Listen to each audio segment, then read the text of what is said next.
Good day guys, welcome back po muli sa aking video. Ngayon guys, samahan po muli ako sa araw na ito sa pagbibideo. Mga po tayo ulit ng Azula sa ating Azula Pond. Kasi po guys, may nagtanong po sa ating comment section sa isa kong video. Ipapaliwanag ko lang po kung ano yung Azula at ano ito. Okay guys, shoutout po kay Sir Karob Sharing. Thank you po sa pag-comment, Sir. Tingnan po, mabuhay po kayo. Shoutout po sa iyo. Ito po tayo ngayon sa ating Azula.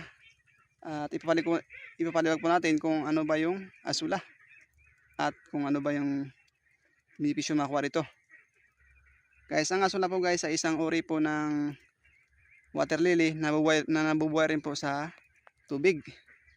Ang kaibahan lang po ng Azula, ito po ay maliliit. Yan po.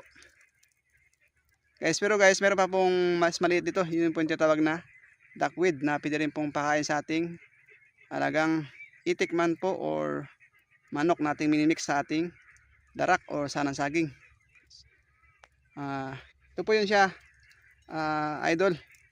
Yan po yung Azula. Ito po tayo, ito po yung guys, pwede po tayo gumawa ng tulad nito na nabubuhay, pabubuhayan natin. Pwede rin po guys na sapa.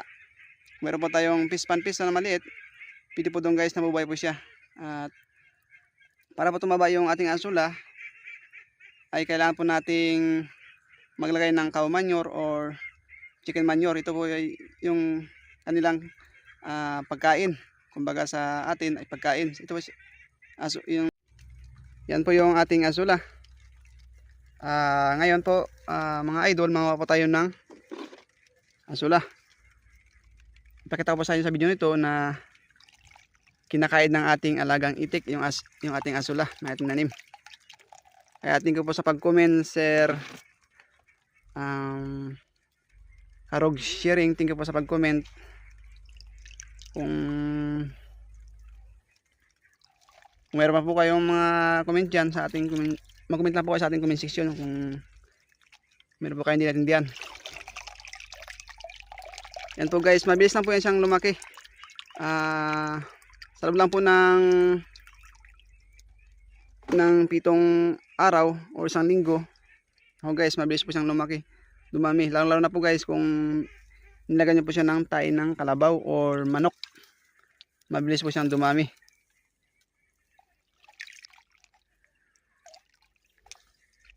Hindi po siya mahirap alagaan. Maglagay lang po kayo magbili lang po kayo ng trapal at isit up lang po ng ganito. Yan po guys, oh. Yan po yung patunay na kinakain ng ating alagang manok yung Azula. Nako guys, nahulog yung ating manok. Akala na siguro guys di malalim yung ating Azula Pond. Hindi po siya mahirap alagaan guys.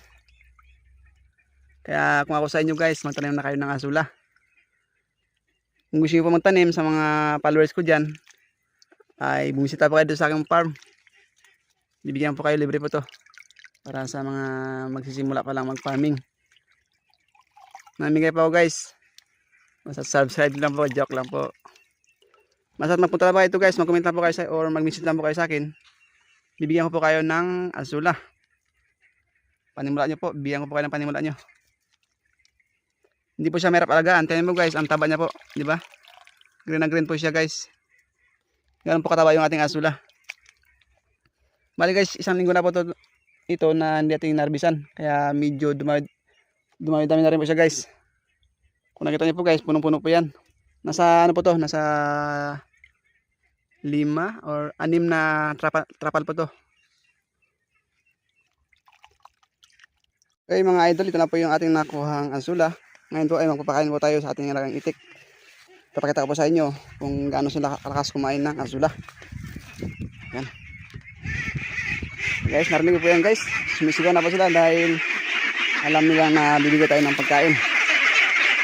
Sila, mga idol. Yan. Yan po idol. O diba? Ganun sila kalakas kumain ng Azula. Kaya tips ko sa inyo, advice ko po sa inyo lagi ay mag-alaga po kayo ng asula. Hindi po ito mahirap alagaan sa mga gusto mag-alaga.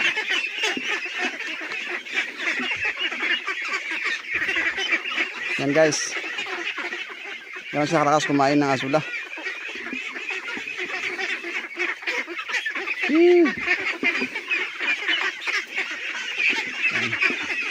Pwede po ito guys sa mga may late pa, at mas maganda po ito guys yung nangitog na itik natin. Ito po guys ay malakas makapaitog ng ating alagang itik. O galit lang po yan guys.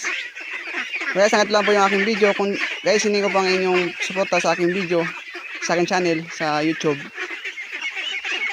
ay panoorin nyo po ito guys. Mag-subscribe po kayo sa aking channel. Hindi ko po yung pag-subscribe. Yung channel Pongs TV po.